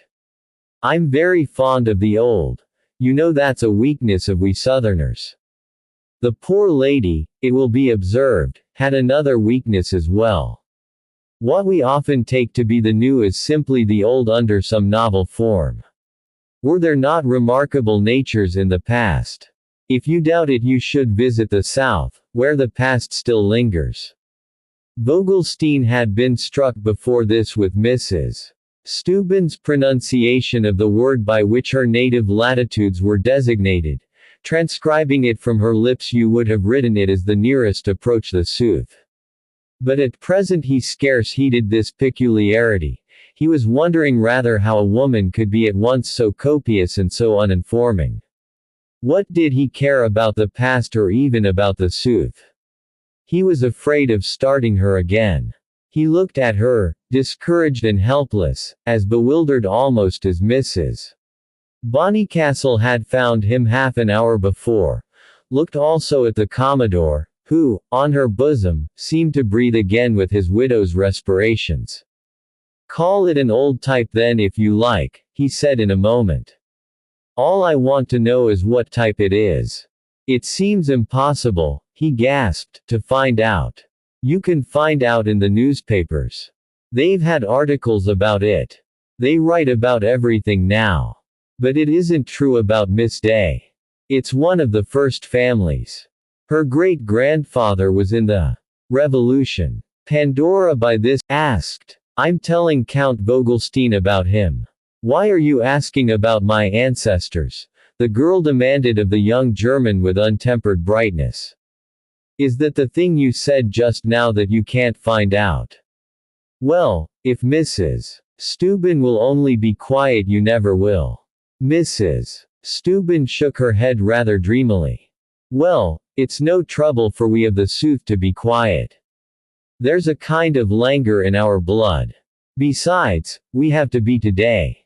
But I've got to show some energy tonight. I've got to get you to the end of Pennsylvania Avenue. Pandora gave her hand to Count Otto and asked him if he thought they should meet again. He answered that in Washington people were always meeting again and that at any rate he shouldn't fail to wait upon her. Hereupon, just as the two ladies were detaching themselves, Mrs. Steuben remarked that if the Count and Miss Day wished to meet again the picnic would be a good chance, the picnic she was getting up for the following Thursday. It was to consist of about 20 bright people, and they'd go down the Potomac to Mount Vernon. The Count answered that if Mrs. Steuben thought him bright enough he should be delighted to join the party, and he was told the hour for which the tryst was taken. He remained at Mrs. Bonnycastle's after every one had gone, and then he informed this lady of his reason for waiting. Would she have mercy on him and let him know, in a single word, before he went to rest, for without it rest would be impossible, What was this famous type to which Pandora Day belonged? Gracious, you don't mean to say you've not found out that type yet? Mrs. Bonnycastle exclaimed with a return of her hilarity. What have you been doing all the evening? You Germans may be thorough, but you certainly are not quick. It was Alfred Bonnycastle who at last took pity on him. My dear Vogelstein, she's the latest freshest fruit of our great American evolution. She's the self-made girl. Count Otto gazed a moment. The fruit of the great American Revolution. Yes, Mrs. Steuben told me her great-grandfather. But the rest of his sentence was lost in a renewed explosion of Mrs. Bonnycastle's sense of the ridiculous. He bravely pushed his advantage, such as it was, however, and, desiring his host's definition to be defined, inquired what the self-made girl might be. Sit down and we'll tell you all about it, Mrs. Bonnycastle said. I like talking this way, after a party's over. You can smoke if you like, and Alfred will open another window. Well, to begin with, the self-made girl's a new feature. That, however, you know. In the second place, she isn't self-made at all. We all help to make her. We take such an interest in her. That's only after she's made. Alfred Bonnycastle broke in. But it's Vogelstein that takes an interest. What on earth has started you up so on the subject of Miss Day? The visitor explained as well as he could that it was merely the accident of his having crossed the ocean in the steamer with her, but he felt the inadequacy of this account of the matter, felt it more than his hosts, who could know neither how little actual contact he had had with her on the ship, how much he had been affected by Mrs. Dangerfield's warnings, nor how much observation at the same time he had lavished on her. He sat there half an hour, and the warm dead stillness of the Washington night, nowhere are the nights so silent, came in at the open window, mingled with a soft sweet earthy smell, the smell of growing things and in particular, as he thought, of Mrs. Steuben's sooth. Before he went away he had heard all about the self-made girl, and there was something in the picture that strongly impressed him. She was possible doubtless only in America. American life had smoothed the way for her. She was not fast, nor emancipated, nor crude, nor loud, and there wasn't in her, of necessity at least, a grain of the stuff of which the adventuress is made. She was simply very successful, and her success was entirely personal. She hadn't been born with the silver spoon of social opportunity, she had grasped it by honest exertion. You knew her by many different signs, but chiefly, infallibly, by the appearance of her parents. It was her parents who told her story. You always saw how little her parents could have made her. Her attitude with regard to them might vary in different ways.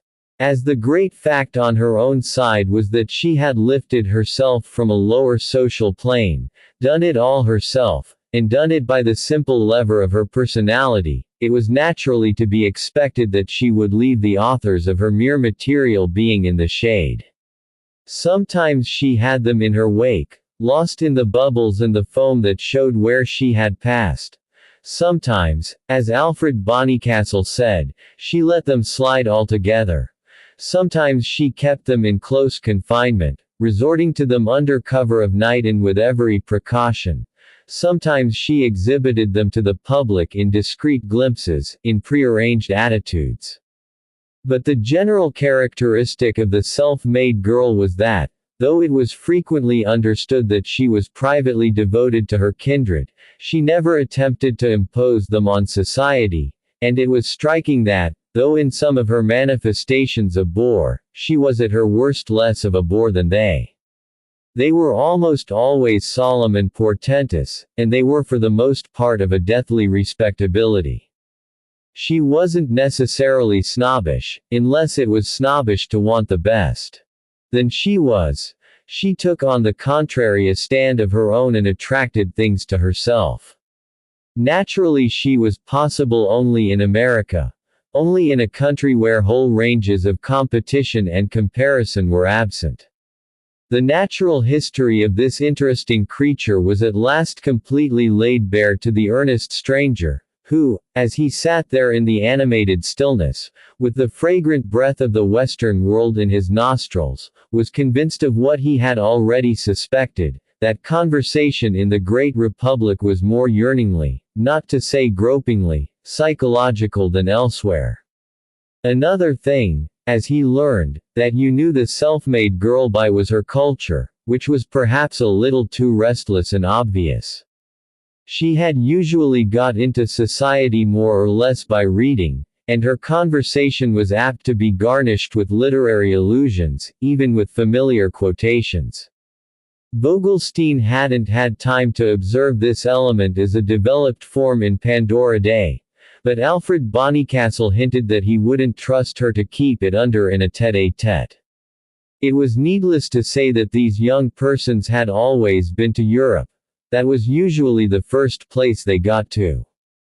By such arts they sometimes entered society on the other side before they did so at home. It was to be added at the same time that this resource was less and less valuable, for Europe, in the American world, had less and less prestige, and people in the Western Hemisphere now kept a watch on that roundabout road. All of which quite applied to Pandora Day.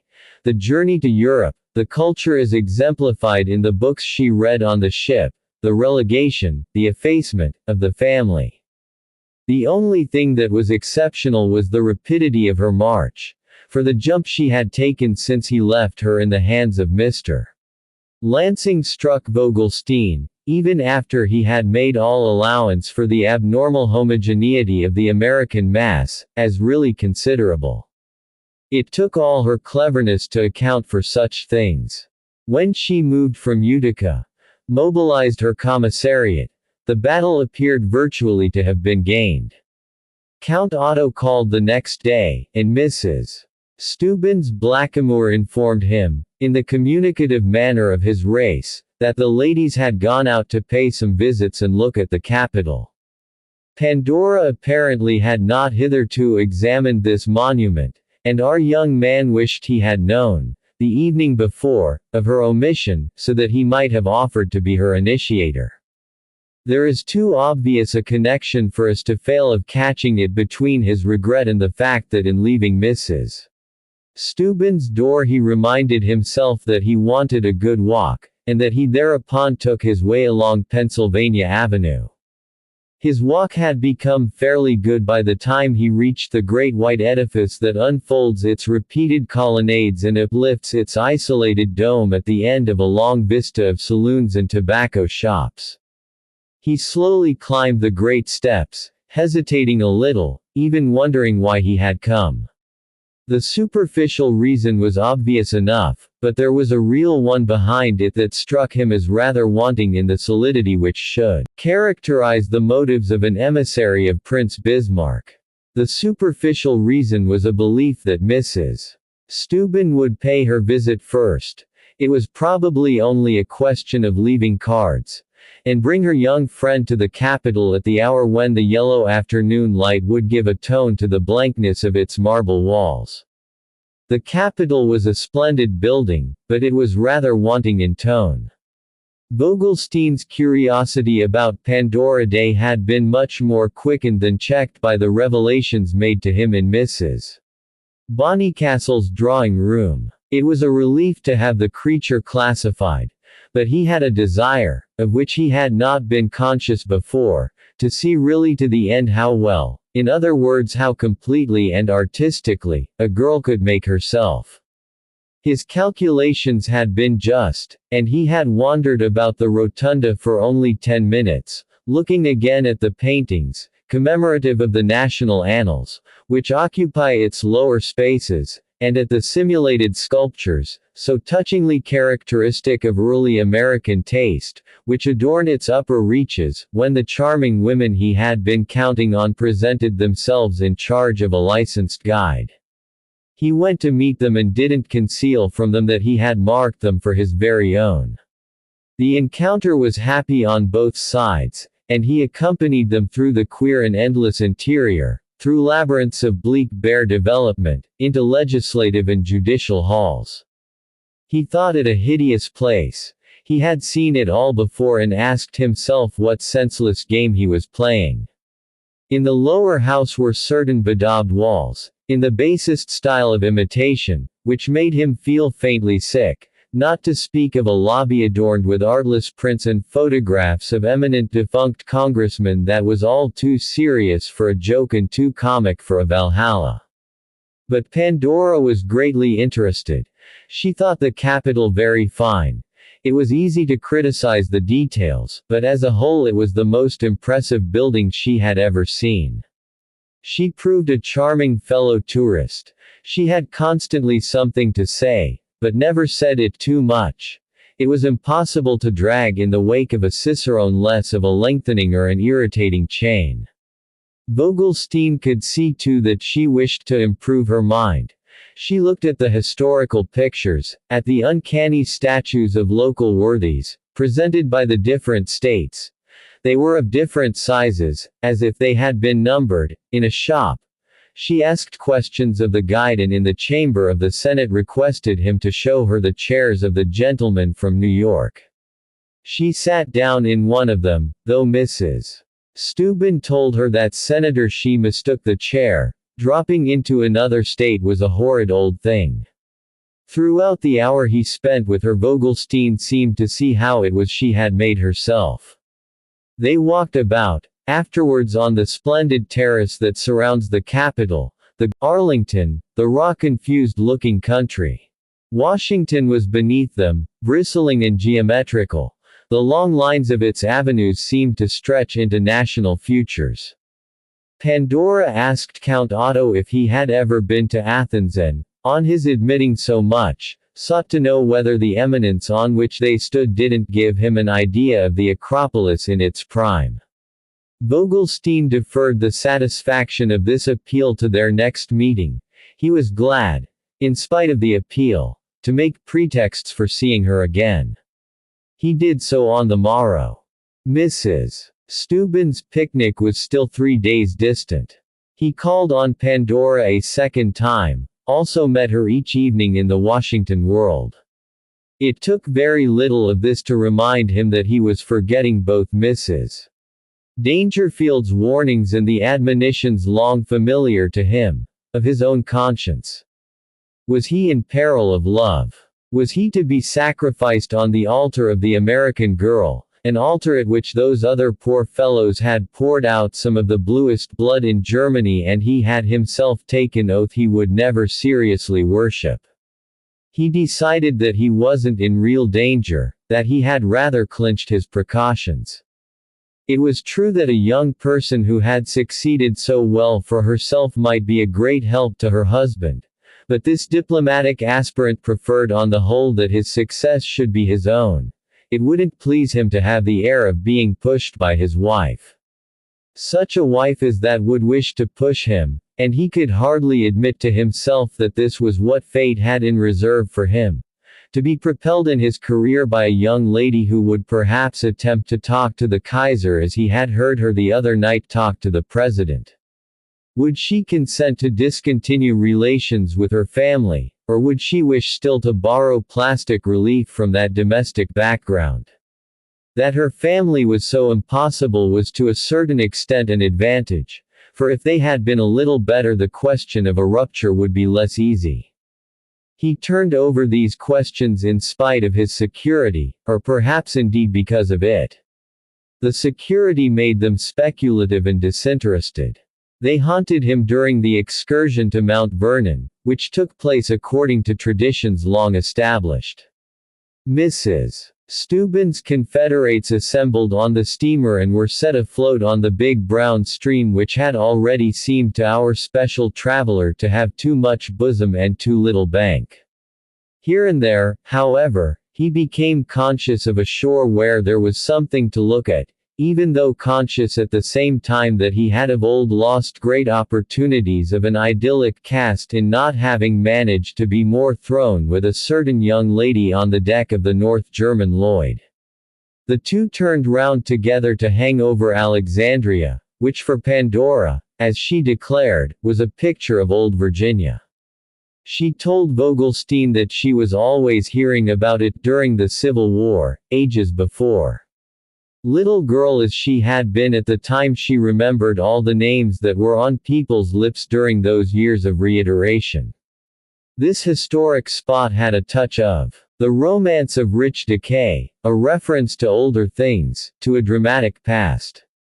The past of Alexandria appeared in the vista of 3 or 4 short streets sloping up a hill and lined with poor brick warehouses erected for merchandise that had ceased to come or go. It looked hot and blank and sleepy, down to the shabby waterside where tattered darkies dangled their bare feet from the edge of rotting wharves. Pandora was even more interested in Mount Vernon, when at last its wooded bluff began to command the river, than she had been in the capital, and after they had disembarked and ascended to the celebrated mansion she insisted on going into every room it contained. She claimed for it, as she said, some of her turns were so characteristic both of her nationality and her own style, the finest situation in the world, and was distinct as to the shame of their not giving it to the president for his country seat. Most of her companions had seen the house often, and were now coupling themselves in the grounds according to their sympathies, so that it was easy for Vogelstein to offer the benefit of his own experience to the most inquisitive member of the party. They were not to lunch for another hour, and in the interval the young man roamed with his first and fairest acquaintance. The breath of the Potomac, on the boat, had been a little harsh, but on the softly curving lawn, beneath the clustered trees, with the river relegated to a mere shining presence far below and in the distance, the day gave out nothing but its mildness. The whole scene became noble and genial. Count Otto could joke a little on great occasions, and the present one was worthy of his humor. He maintained to his companion that the shallow painted mansion resembled a false house, a winger structure of daubed canvas, on the stage, but she answered him so well with certain economical palaces she had seen in Germany, where, as she said, there was nothing but china stoves and stuffed birds, that he was obliged to allow the home of Washington to be after all really Gemethlic. What he found so in fact was the soft texture of the day, his personal situation, the sweetness of his suspense. For suspense had decidedly become his portion. He was under a charm that made him feel he was watching his own life and that his susceptibilities were beyond his control. It hung over him that things might take a turn, from one hour to the other, which would make them very different from what they had been yet, and his heart certainly beat a little faster as he wondered what that turn might be. Why did he come to picnics on fragrant April days with American girls who might lead him too far? Wouldn't such girls be glad to marry a Pomeranian count? And would they, after all, talk that way to the Kaiser? If he were to marry one of them he should have to give her several thorough lessons. Hitherto not left them an ideal privacy. But the others gradually dispersed. They circled about a kind of showman who was the authorized guide, a big slow genial vulgar heavily bearded man, with a whimsical edifying patronizing tone, a tone that had immense success when he stopped here and there to make his points, to pass his eyes over his listening flock, then fix them quite above it with a meditative look and bring out some ancient pleasantry as if it were a sudden inspiration. He made a cheerful thing, an echo of the platform before the booth of a country fair, even of a visit to the tomb of the Pater Patriae. It is enshrined in a kind of grotto in the grounds, and Vogelstein remarked to Pandora that he was a good man for the place, but was too familiar. Oh, he'd have been familiar with Washington, said the girl with the bright dryness with which she often uttered amusing things. Vogelstein looked at her a moment, and it came over him, as he smiled, that she herself probably wouldn't have been abashed even by the hero with whom history has taken fewest liberties. You look as if you could hardly believe that, Pandora went on. You Germans are always in such awe of great people. And it occurred to her critic that perhaps after all Washington would have liked her manner, which was wonderfully fresh and natural. The man with the beard was an ideal minister to American shrines.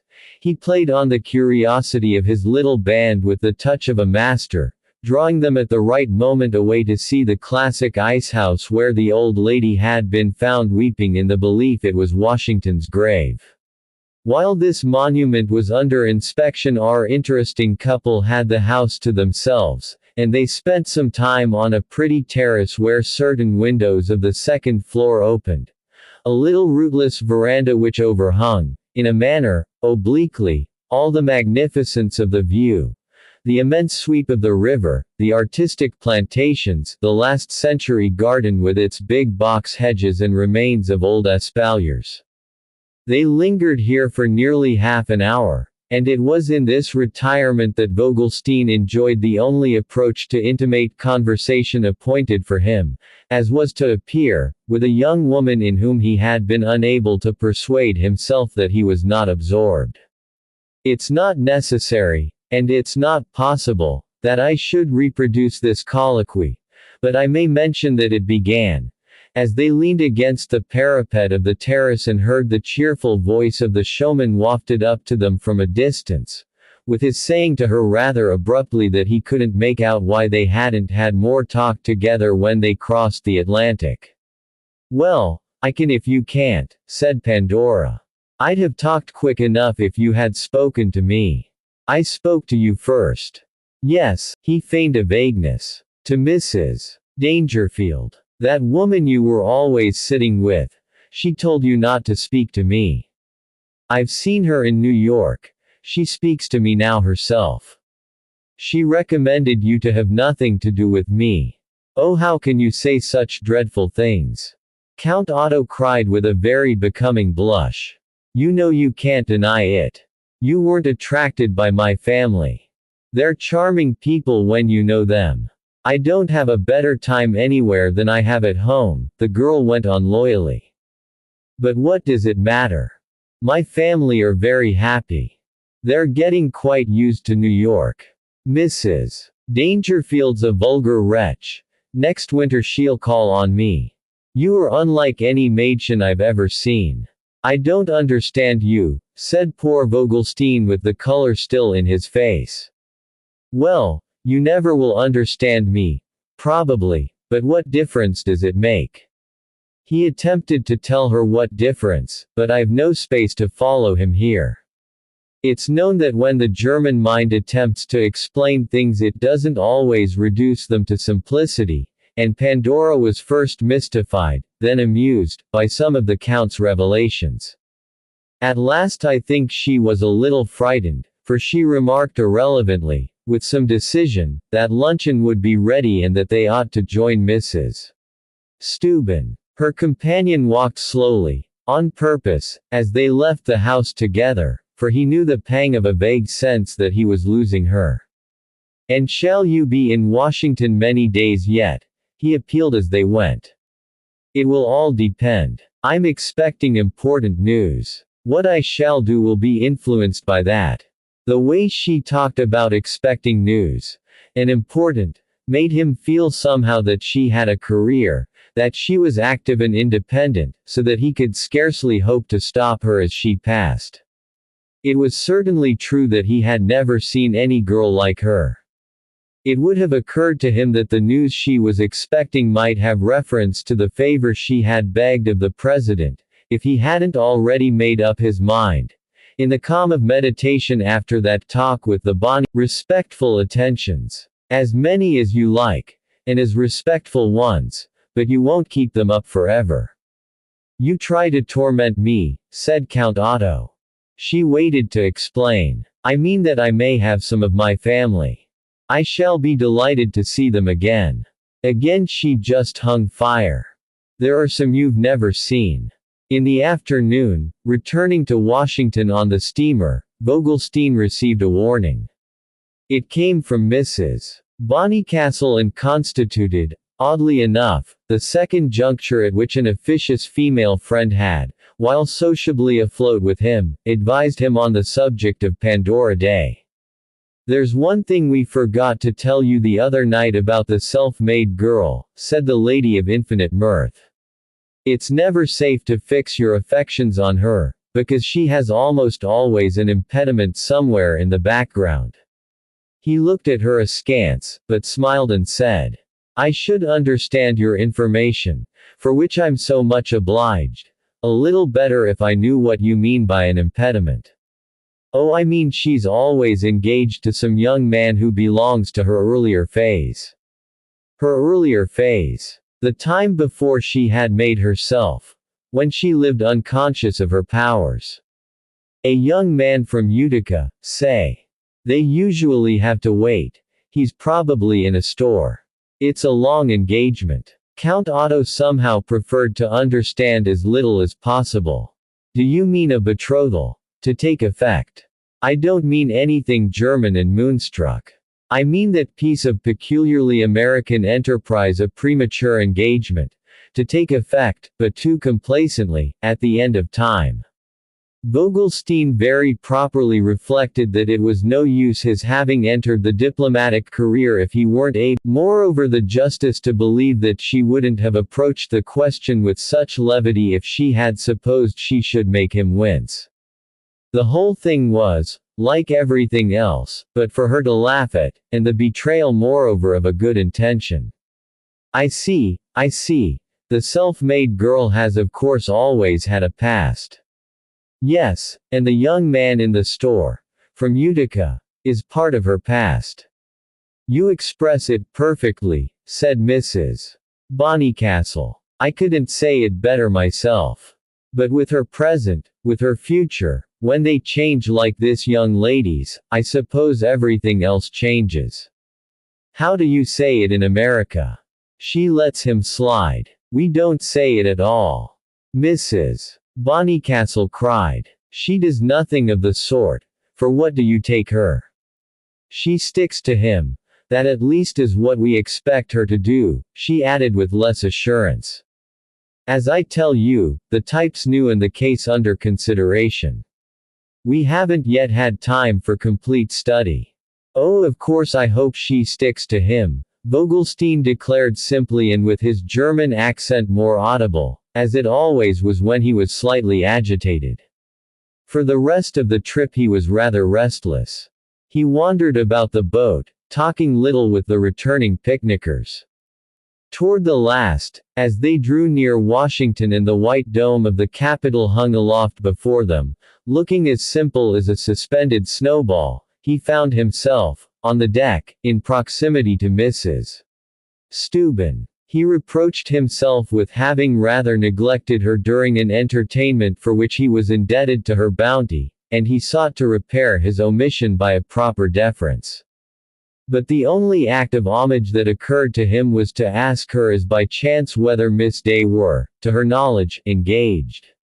Mrs. Steuben turned her southern eyes upon him with a look of almost romantic compassion. "To my knowledge. Why, of course I'd know. I should think you'd know too. Didn't you know she was engaged? Why, she has been engaged since she was 16. Count Otto gazed at the dome of the Capitol. "To a gentle— Why, what do people fall in love with each other for? I presume they'll marry when she gets round to it. Ah, if she had only been from the South." At this he broke quickly in. "But why have they never brought it off, as you say, in so many years?" "Well, at first she was too young, and then she thought her family ought to see Europe. Of course they could see it better with her, and they spent some time there. And then Mr. Bellamy had some business difficulties that made him feel as if he didn't want to marry just then. But he has given up business and I presume feels more free. Of course it's rather long, but all the while they've been engaged. It's a true love," said Mrs. Steuben, whose sound of the adjective was that of a feeble flute. "Is his name Mr. Bellamy?" the Count asked with his haunting reminiscence. D. F. Bellamy, so. And has he been in a store?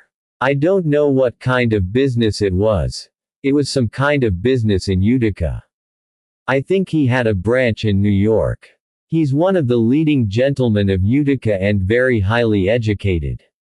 He's a good deal older than Miss Day. He's a very fine man. I presume a college man. He stands very high in Utica. I don't know why you look as if you doubted it. Vogelstein assured Mrs. Steuben that he doubted nothing, and indeed what she told him was probably the more credible for seeming to him eminently strange. Bellamy had been the name of the gentleman who, a year and a half before, was to have met Pandora on the arrival of the German steamer. It was in Bellamy's name that she had addressed herself with such effusion to Bellamy's friend, the man in the straw hat who was about to fumble in her mother's old clothes. This was a fact that seemed to Count Otto to finish the picture of her contradictions. It wanted at present no touch to be complete. Yet even as it hung there before him it continued to fascinate him, and he stared at it, detached from surrounding things and feeling a little as if he had been pitched out of an overturned vehicle, till the boat bumped against one of the outstanding piles of the wharf at which Mrs. Steuben's party was to disembark. There was some delay in getting the steamer adjusted to the dock, during which the passengers watched the process over its side and extracted what entertainment they might from the appearance of the various persons collected to receive it. There were darkies and loafers and hackmen, and also vague individuals, the loosest and blankest he had ever seen anywhere, with tufts on their chins, toothpicks in their mouths, hands in their pockets, rumination in their jaws and diamond pins in their shirt fronts, who looked as if they had sauntered over from Pennsylvania Avenue to while away half an hour, forsaking for that hotels and the doorways of the saloons. "Oh, I'm so glad. How sweet of you to come down." It was a voice close to Count Otto's shoulder that spoke these words, and he had no need to turn to see from whom it proceeded. It had been in his ears the greater part of the day, though, as he now perceived, without the fullest richness of expression of which it was capable. Still less was he obliged to turn to discover to whom it was addressed, for the few simple words I have quoted had been flung across the narrowing interval of water, and a gentleman who had stepped to the edge of the dock without our young man's observing him tossed back an immediate reply. "I got here by the 3 o'clock train. They told me in K Street where you were, and I thought I'd come down and meet you." "Charming attention," said Pandora Day with the laugh that seemed always to invite the whole of any company to partake in it, though for some moments after this she and her interlocutor appeared to continue the conversation only with their eyes. Meanwhile Vogelstein's also were not idle. He looked at her visitor from head to foot, and he was aware that she was quite unconscious of his own proximity. The gentleman before him was tall, good-looking, well-dressed. Evidently he would stand well not only at Utica, but, judging from the way he had planted himself on the dock, in any position that circumstances might compel him to take up. He was about 40 years old. He had a black mustache and he seemed to look at the world over some counter-like expanse on which he invited it all warily and pleasantly to put down first its idea of the terms of a transaction. He waved a gloved hand at Pandora as if, when she exclaimed "Gracious, ain't they long?" to urge her to be patient. She was patient several seconds and then asked him if he had any news. He looked at her briefly, in silence, smiling, after which he drew from his pocket a large letter with an official-looking seal and shook it jocosely above his head. This was discreetly, covertly done. No one but our young man appeared aware of how much was taking place, and poor Count Otto mainly felt it in the air. The boat was touching the wharf and the space. "Well, are you going to wait for the return trip?" said the gentleman.